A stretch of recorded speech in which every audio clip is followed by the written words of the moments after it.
Vou comentar com vocês sobre alguns tipos de termômetro. Eu não sei nem se eu vou falar todos ou se o cara vai comentar todos que eu falei. Depois eu olho a apostila e complemento. Termômetro de bulbo foi o que eu apresentei para vocês durante a aula. Ele mede a temperatura a partir da dilatação volumétrica do líquido que está contido no bulbo e no capilar, né? Então tem lá o termômetro, tem um vasinho capilar aqui, fininho, ali o bulbo, e tem um líquido ali dentro então. Esse líquido tem um certo volume que depende da temperatura.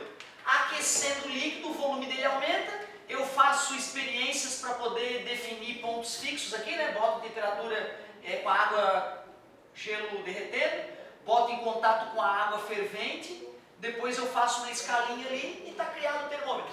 Se tu olhar um videozinho no YouTube, na tua casa tu faz hoje ainda antes de dormir. Precisa de um canudo, um copinho de café e álcool. Você vai fazer em casa o termômetro. Porém, tem outros termômetros bem distintos desse, que medem de uma forma bem distinta. Alguns medem de forma parecida, quer ver? Tem um termômetro que é por lâmina bimetálica. Por lâmina bimetálica. Esse termômetro vai usar a dilatação linear para poder medir a temperatura. Vamos entender isso. Vocês já devem ter ouvido falar de lâminas bimetálicas. Vamos relembrar o que é isso. Como o nome diz, é uma lâmina, um pedacinho fino de metal, só que não é feito com um metal apenas, é feita de dois metais, por isso bimetálica. Então eu pego um tipo de metal e soldo em outro tipo de metal. Um desses caras dilata mais, o outro dilata menos. E está bem soldado aqui, tá? Entre as lâminas, ó, vou soldar aqui. Aí aqui tem um suportezinho, isso é a lâmina bimetálica. Para uma certa temperatura X, a lâmina está em equilíbrio. As barras têm o mesmo comprimento e ela fica retinha. Mas vamos supor que esse material A tem um coeficiente de dilatação maior que o do material B. O que significa isso? Quando eu aquecer essa placa, ela aumenta de tamanho mais rapidamente do que essa. O cara que dilata mais, ele encolhe mais também. Se eu resfriar, essa lâmina A vai encolher mais do que a lâmina B.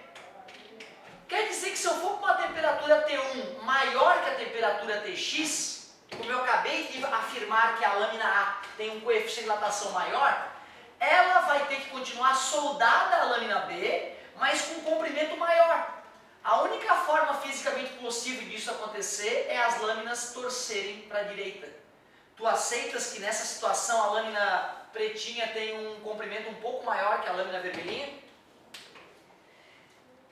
Se eu for para uma temperatura T2, que é menor que a temperatura Tx, então a lâmina A, como tem um coeficiente de dilatação maior, vai encolher mais que a lâmina B. E a única forma de elas continuarem grudadas e a lâmina vermelhinha ficar maior que a lâmina pretinha é elas se curvando para o outro lado. Aonde que isso é fundamental na tua vida? Na tua geladeira, por exemplo. É através de uma lâmina bimetálica que a tua geladeira decide o momento de ligar e desligar, certo? Então tem um estralo, até escuta o estralinho, né? A lâmina metálica vai se torcendo à medida que a temperatura vai aumentando, né? Vamos supor que desligou o motor da geladeira.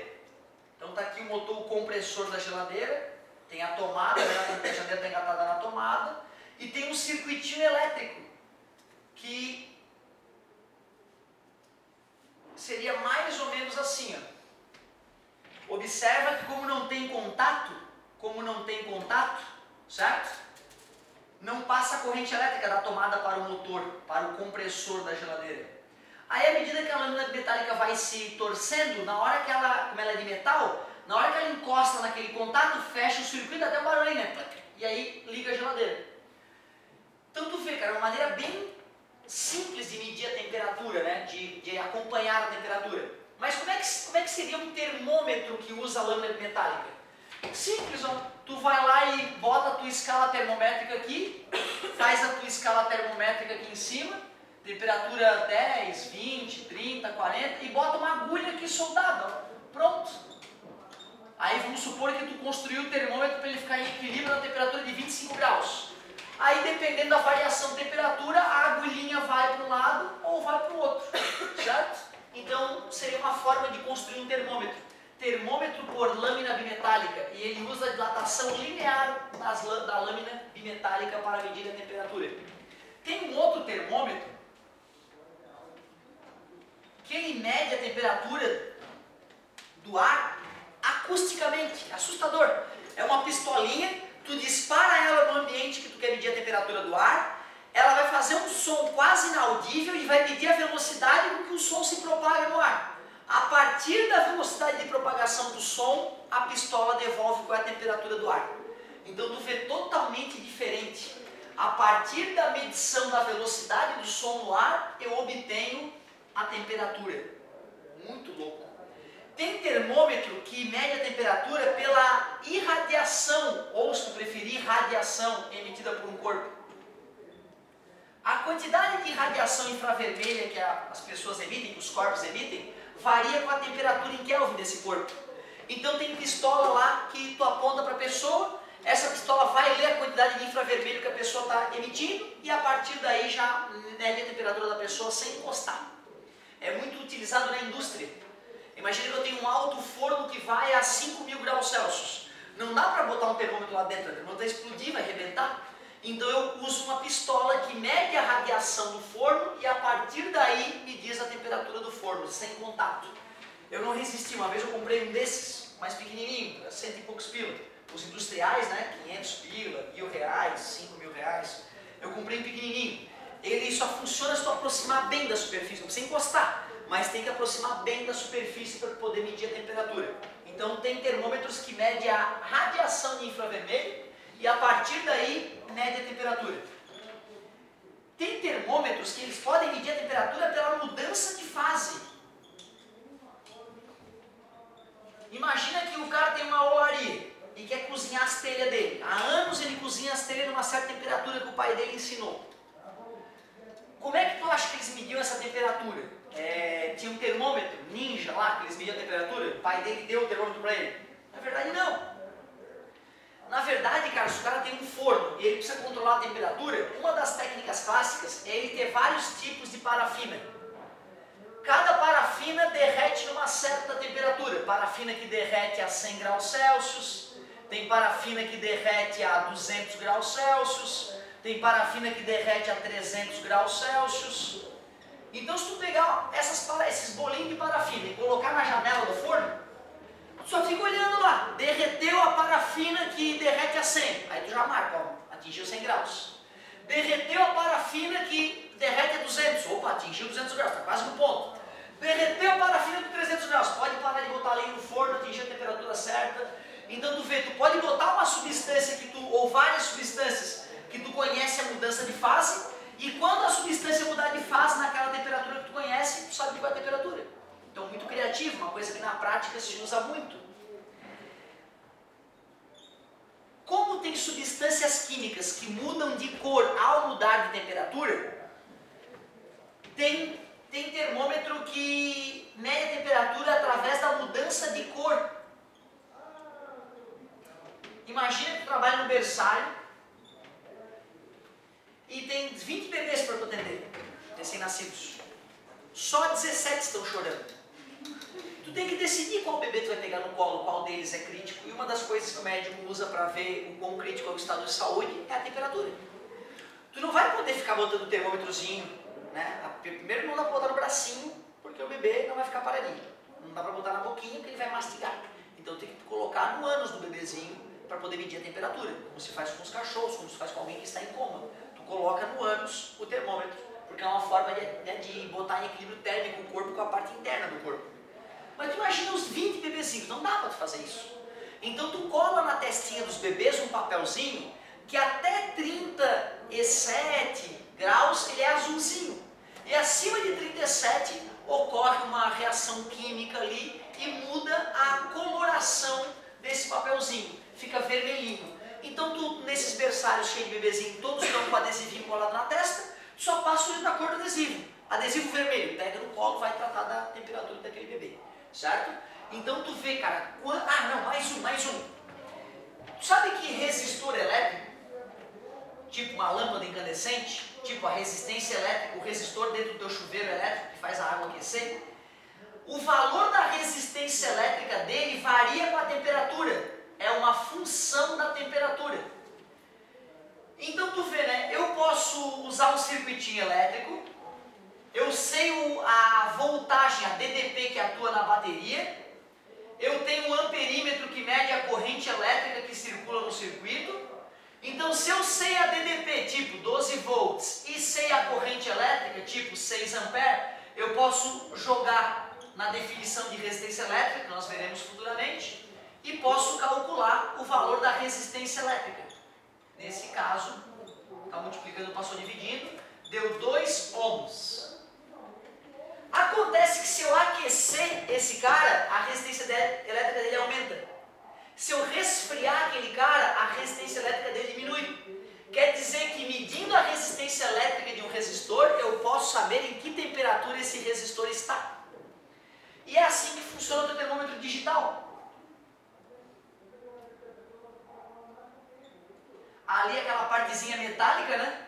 O que tem naquela partezinha metálica? Um resistor. E tem um processadorzinho ali que, ao calcular a resistência daquela pontinha, define a temperatura. Então tu bota aquela parte metálica debaixo do braço, aperta o botãozinho, o termômetro fica acompanhando a variação de temperatura. Quando a variação de temperatura para de ocorrer, ele dá o barulhinho mostrando que já entrou em equilíbrio térmico e anuncia a temperatura, 36,5 graus. Como é que ele mediu a temperatura? Medindo primeiro a resistência elétrica da pontinha, que é onde está o resistor. E ao medir essa resistência elétrica, dá para inferir em que temperatura aquele resistor está. Então, tu vê, tem termômetros que medem a temperatura a partir da resistência elétrica.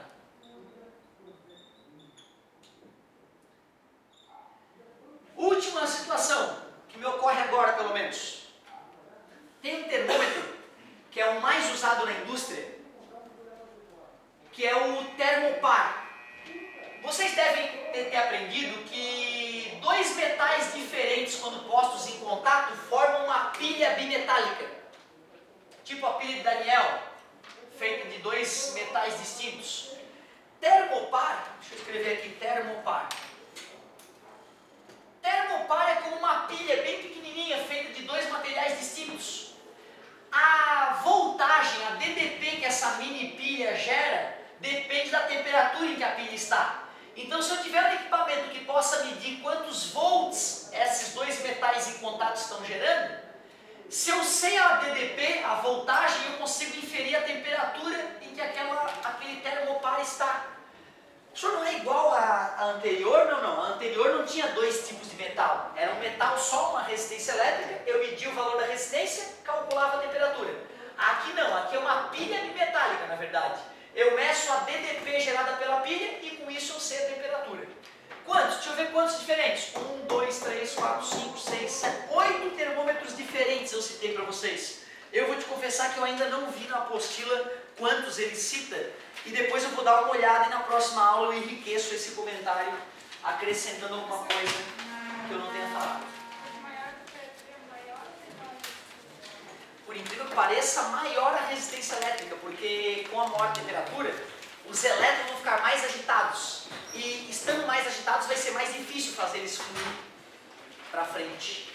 Outra forma de tu lembrar disso é que a supercondutividade acontece com o mercúrio, por exemplo, em temperaturas muito baixas. Ou seja, quanto mais baixa a temperatura, mais fácil conduzir eletricidade, mas há exceções.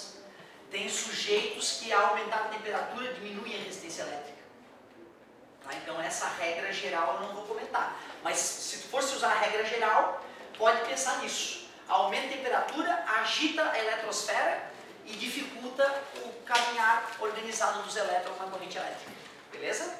Isso nós vamos ver futuramente porque altera a resistividade do metal. Tá? Então aumenta a temperatura, aumenta a resistividade do metal. Beleza? Ótima pergunta. Galerinha, ó, tem muita tarefa para te fazer, hein? Eu não preciso nem citar quais são as páginas, né? Lá na partida 304, tu pode arriscar tudo o que está relacionado à mudança de temperatura. Tu lê então, né, a 304, tu lê a 305, tu resolve os exemplos a 306. Em dilatação tu pode já ler para a próxima aula, mas não é obrigado a avançar. E aí tu vai fazer exercícios que começam na 314 e tu pode ir até 316. Até 316, questão 14. Então as primeiras 14 questões tu pode fazer. Depois já começa a dilatação térmica. Muito obrigado pela paciência e pela atenção. E até mais.